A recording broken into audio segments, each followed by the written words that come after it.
जय हिंद दोस्तों, रक्षित खन्ना के इस चैनल में आपका स्वागत है। दोस्तों आज के इस वीडियो में मैं आपको तीन महत्वपूर्ण जानकारी दूंगा। सबसे पहली जानकारी मैं आपको दूंगा एमएससीपी पर। दोस्तों कई बार रिकॉर्ड आपको एमएससीपी नहीं देता, वो आपको गुमराह करता है। वो बोलता है कि पार्ट 2 ऑर्डर हम नहीं करेंगे, आप यूनिट जाइए, या फिर कुछ ऑब्जेक्शन लगा देता है। लेकिन दोस्तों कई बार क्या होता है कि पेंशनर की कोई गलती नहीं होती, ना ही उसकी कोई पनिशमेंट होती है, ना ही उसने अनविलिंग किया होता है, तब भी रिकॉर्ड उनको एमएससीपी नहीं देता।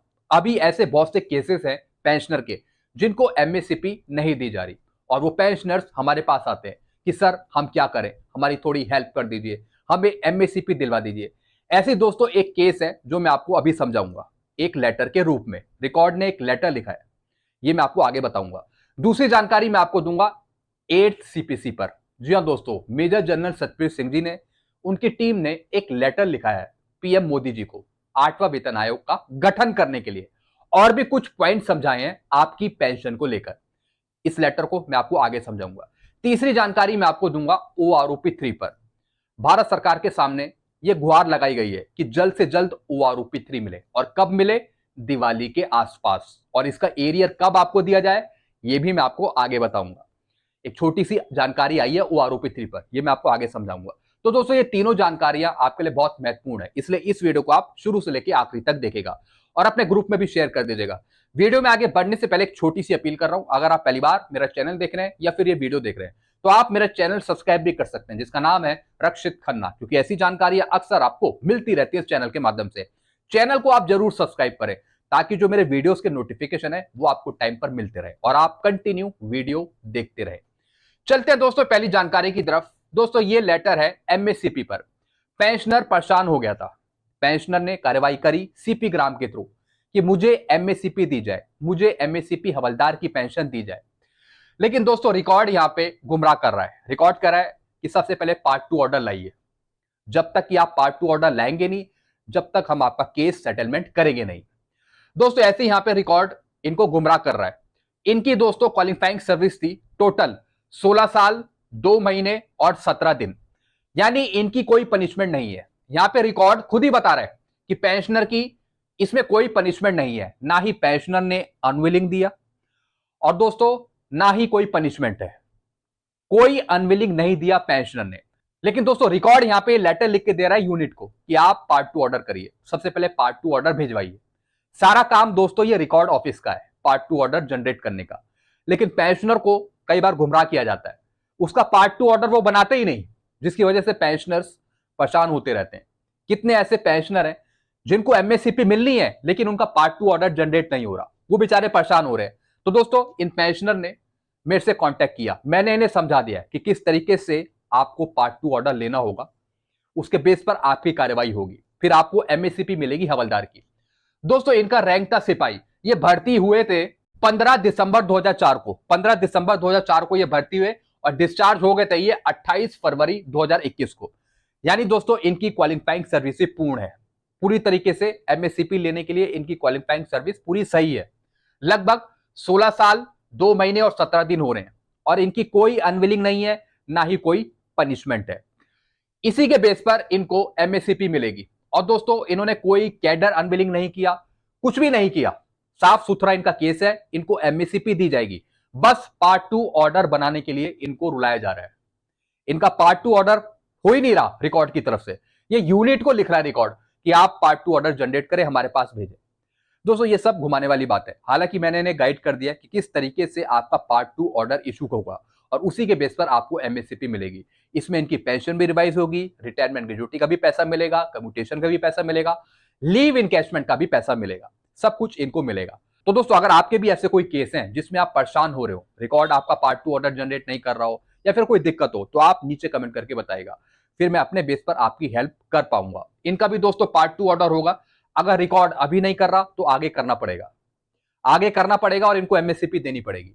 हम इनके पीछे लगे रहेंगे जब तक कि इनको एमएससीपी नहीं मिलती। चलते हैं दोस्तों अगली जानकारी की तरफ। फिर दोस्तों मेजर जनरल सतबीर सिंह जी ने एक लेटर लिखा है 27 अगस्त को, और यह लिखा है पीएम मोदी जी को 8 सीपीसी के गठन के लिए। क्या लिखा है दोस्तों इसमें, मौजूदा मानदंडों के अनुसार 8वां वेतन आयोग 1 जनवरी 2026 से प्रभावी होना है। जैसा आपको पता है 1/1/26 से आपको 8वां वेतन आयोग मिलना है। मौजूदा प्रथा के अनुसार जो इसकी संरचना है, यानी जो इसका इस्टेब्लिशमेंट है, जो काम है इसका, वो करना चाहिए 2 साल पहले से। जैसे 2026 में आना है तो उससे पहले ही 8वें वेतन आयोग पर काम शुरू हो जाना चाहिए था। सरकार द्वारा इसके विचार विमर्श और अनुमोदन में देरी से बचने के लिए इसे जल्द से जल्द गठित करने की आवश्यकता है। रक्षा दिग्गजों का मानना है कि पहले के वेतन आयोगों यानी तीसरे, चौथे, पांचवें, छठे और सातवें वेतन आयोग में कई विसंगतियां थी। दोस्तों अगर मैं सिविलियंस की बात करूं, सिविलियंस की अगर मैं बात करूं तो उनकी पेंशन में कोई भी विसंगतियां नहीं है, कोई भी दिक्कत नहीं है, चाहे आप पुराने पे कमीशन उठा के देखिए। लेकिन जो डिफेंस पेंशनर है, जो डिफेंस पेंशनर है, उनकी पेंशन में विसंगतियां शामिल हो गई है। उनमें ही सबसे बड़ी विसंगतियां हैं पेंशन में, तो इसको सुधार करना जरूरी है, और वो भी जब 8वां वेतन आयोग आगे आए, ताकि दोस्तों उनकी अच्छी खासी पेंशन बढ़ सके। इन्होंने यहां पे बताया कि जो पुराने पे कमीशन है उसमें भी कुछ गलतियां थी पेंशन में, जिससे सेवारत और सेवानिवृत्त दोनों तरह के रक्षा कर्मियों को नुकसान हुआ था। इसमें डिफेंस पेंशनर को नुकसान उठाना पड़ा था। मुख्य कारण यह था कि आयोग में कोई रक्षा सदस्य नहीं थे। फिर उन्होंने बताया कि जब भी पे कमीशन कोई बैठता है तो उसमें डिफेंस के कोई भी आदमी शामिल नहीं थे जो आपकी विसंगति को देख सके या फिर कोई नया वेतन आयोग गठित कर सके। यानी कोई सैनिक उसमें मौजूद नहीं था, ना ही कोई अधिकारी उसमें शामिल था। यानी डिफेंस के जितने भी हैं, चाहे अधिकारी हो चाहे जेसीओ हो, उनका कोई भी आदमी पे कमीशन में नहीं बैठा हुआ था, ऐसा इन्होंने बताया। कुछ विसंगतियां इतनी गंभीर है कि उनके नागरिक समक्षों की स्थिति, वेतन, पेंशन और पदोन्नति पर प्रतिकूल प्रभाव पड़ रहा है। यानी विसंगतियां इतनी बढ़ गई हैं जिसका नुकसान वाइफ को, स्पाउस को भी हो रहा है, फैमिली मेंबर्स को भी हो रहा है, जिसमें वेतन, पेंशन या फिर जो प्रमोशन है उससे भी प्रभाव पड़ा है। फिर दोस्तों इन्होंने डिफरेंस समझाया है सिविलियंस की पेंशन के बारे में और डिफेंस पेंशनर की पेंशन के बारे में। जैसे दोस्तों अगर कोई सिपाही है, लांस नायक है, हवलदार है, और उसी के इक्वल अगर हम अवर श्रेणी लिपिक यानी अगर हम लोअर डिवीजन क्लर्क देखें तो उसकी पेंशन ज्यादा है। बिल्कुल दोस्तों, जैसा आपको पता है मैं भी एक सिविल डिपार्टमेंट में काम करता हूं, तो दोस्तों जो हमारी रैंक्स हैं, जो हमारे डेजिग्नेशन है, चाहे वो लोअर डिवीजन क्लर्क हो गए या फिर अपर डिवीजन क्लर्क हो गए, असिस्टेंट हो गए, सेक्शन ऑफिसर हो गए, अंडर सेक्रेटरी हो गए, दोस्तों इनकी पेंशन ज्यादा है। अगर आप इसकी तुलना करें डिफेंस पेंशनर्स की रैंक से, जैसे नायक, सिपाही, नायब सूबेदार मेजर, तो इनकी पेंशन कम है 7 सीपीसी में। जी हाँ दोस्तों, ये एक्चुअल मैं आपको पोजीशन बता रहा हूं। यानी अगर आप सिविलियन की रैंक देखें, सिविलियंस की पोस्ट देखें और उसके समकक्ष, उसके इक्वल अगर आप डिफेंस की रैंक देखें तो दोस्तों बहुत बड़ा गैप है। यहां पे सिविलियंस की पेंशन ज्यादा है और डिफेंस पेंशनर की कम है। लेकिन पुराने टाइम में ऐसा नहीं था दोस्तों, उसी का इन्होंने यहां पे एग्जांपल दिया है। यानी पुराने पे कमीशन में इन्होंने बताया 31 दिसंबर 1972 तक सेना, नौसेना, वायुसेना प्रमुखों की पेंशन 1000 रुपए प्रति माह थी।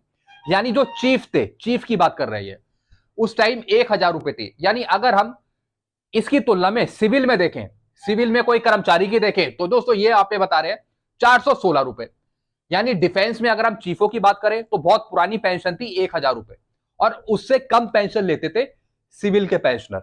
लेकिन दोस्तों अब गंगा उल्टी बह रही है, अब सिविलियंस ज्यादा पेंशन ले रहे हैं और डिफेंस पेंशनर की पेंशन कम हो गई। फिर उन्होंने बताया हालांकि छठे सीपीसी में दोनों को पेंशन में 45,000 रुपए प्रति माह बराबर कर दिया गया। फिर उन्होंने बताया कि छठे पे कमीशन में लगभग पेंशन बराबर हो गई।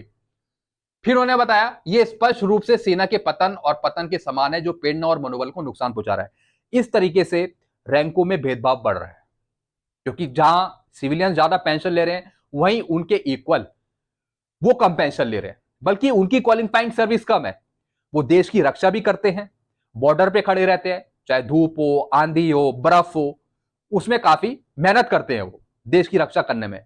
तो इस हिसाब से सबसे ज्यादा फायदा इनको मिलना चाहिए, डिफेंस पेंशनर को, इनकी स्थिति को देखते हुए। और यही मुद्दा दोस्तों इक्वल एमएसपी का भी यही है। इक्वल एमएसपी का भी सेम यही मुद्दा है कि एमएसपी बढ़ाई जाए उनके जोखिम को देखते हुए डिफेंस पेंशनर के। तो सिर्फ एमएसपी नहीं, जो पेंशन है वो भी बढ़ाई जाए डिफेंस पेंशनर की, जो विसंगतियां हैं वो भी सुधारी जाए डिफेंस पेंशनर की। तो दोस्तों ये सब इन्होंने कहा है। तो दोस्तों इन्होंने कहा है कि ये सब चीजें सुधरनी चाहिए और जल्द से जल्द 8वें वेतन आयोग का गठन करना चाहिए। फिर उन्होंने यहां पे एक थॉट लिखा है, एक यहां पे कोटिंग करी है, भगवान और सैनिक को केवल खतरे के समय में ही याद किया जाता है। खतरा टल गया, भगवान को भुला दिया और सैनिक को छोटा कर दिया। जी हाँ दोस्तों, जब कोई खतरा आता है तो हम किसे याद करते हैं? जैसे दोस्तों हम कोई आम आदमी है, अगर कोई खतरा आता है तो हम बोलते हैं हे भगवान हमारी रक्षा कर, हम भगवान को याद करते हैं। या फिर कहीं युद्ध हो गया या फिर कहीं लड़ाई छिड़ गई तो हम किसे याद करते हैं? सैनिक को याद करते हैं। फिर हमें याद आता है कि हमारे सैनिक लड़ रहे हैं, देश की रक्षा कर रहे हैं। तो दोस्तों दो चीजें याद आती है, एक तो भगवान और दूसरे सैनिक, जब भी कोई खतरा आता है। लेकिन जैसे ही खतरा टल गया उसके बाद भूल जाते हैं सब। ये नहीं होना चाहिए दोस्तों। जिस समय खतरे के टाइम भगवान को भी याद रखा जा रहा है, सैनिक को भी याद रखा जा रहा है, और जैसे ही खतरा टल गया तो उसके बाद भी इन दोनों को याद रखा जाना चाहिए। इनकी पेंशन में सुधार हो, पेंशन अच्छी खासी बढ़ोतरी हो सके, ये सब चीजें देखनी चाहिए भारत सरकार को, और इसी के बेस पर 8वां वेतन आयोग गठित करना चाहिए। इसका मुख्य कारण केंद्रीय वेतन आयोग में सेवारत और सेवानिवृत्त दोनों सदस्यों को शामिल ना किया जाना है। इन्होंने यही बताया दोस्तों कि जब भी कोई नया पे कमीशन बैठे तो उसमें डिफेंस पेंशनर्स को बिठाया जाए, अधिकारियों को बिठाया जाए, ताकि वो अपनी बातें रख सकें। जो प्रॉब्लम चल रही है पेंशन में उसको भी रख सकें कि जो गलतियां हैं ये आगे ना दोहराई जाए, कोई नए पे कमीशन में या फिर कोई टेबल में। फिर दोस्तों इन्होंने इसमें यही लिखा है कि हम अपने माननीय प्रधानमंत्री से अनुरोध करते हैं कि हमारे इस अनुरोध पर कृपया पूर्वक विचार करें और 8 सीपीसी में सेवारत और सेवानिवृत्त दोनों में से एक एक रक्षा सदस्यों को शामिल करने के लिए निर्देश जारी करें। दोस्तों इसमें इन्होंने ये बताया, पीएम मोदी से ये आग्रह किया है कि जब भी आप कोई नया पे कमीशन बिठाएं, जो उसमें लोग बिठाएं, तो उसमें जो डिफेंस पर्सनल है उनको भी बिठाएं।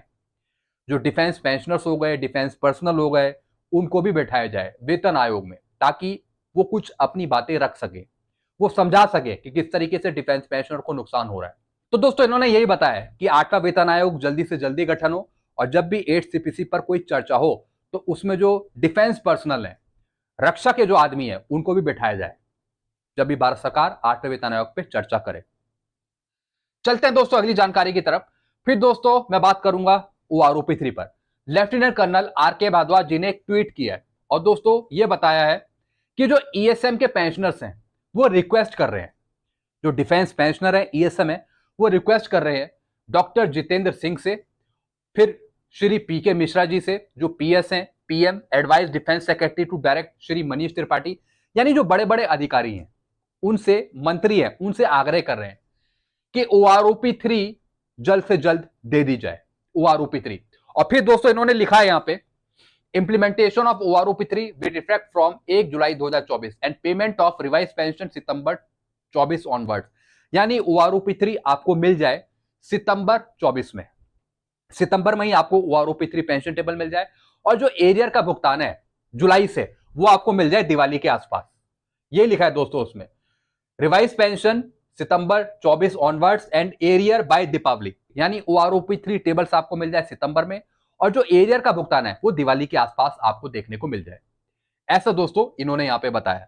बिल्कुल दोस्तों, अब काफी टाइम हो गया है, जुलाई में मिलना था, अब काफी महीने भी यहां पे गुजर रहे हैं धीरे धीरे, तो जल्द से जल्द आपको OROP3 टेबल्स मिले, सितंबर में ही मिले, और जो भुगतान है एरियर का वो भी आपको जल्दी देखने को मिल जाए। इसमें बताया कि दिवाली से पहले आपको एरियर देखने को मिले, दिवाली के आसपास OROP3 का। दोस्तों दिवाली का मुझे लग रहा है उन्होंने इसलिए बताया कि जैसा आपको पता है दिवाली खुशियों का त्योहार है, कुछ ना कुछ तोहफे मिलने चाहिए। तो अगर OROP3 का एरियर हमें मिल जाए दिवाली के आसपास तो इससे बड़ी खुशखबरी क्या होगी, ताकि जो मिठाई हैं वो भी अच्छी खासी मिल पाए, एरियर से खरीदी जाए, खुशियां मनाई जाए। ऐसा दोस्तों ये लिखा हुआ है, बस एक समझाने के लिए। देखेंगे दोस्तों कब तक हमें एरियर का भुगतान होता है और कब तक उससे पहले हमें OROP3 टेबल्स मिलती हैं। तो दोस्तों ये कुछ जानकारी थी जो मैंने आपको समझाई है। वीडियो आपको अच्छा लगता है वीडियो को लाइक करो, इस चैनल को आप सब्सक्राइब कर सकते हैं जिसका नाम है Rakshit Khanna. Thank you so much.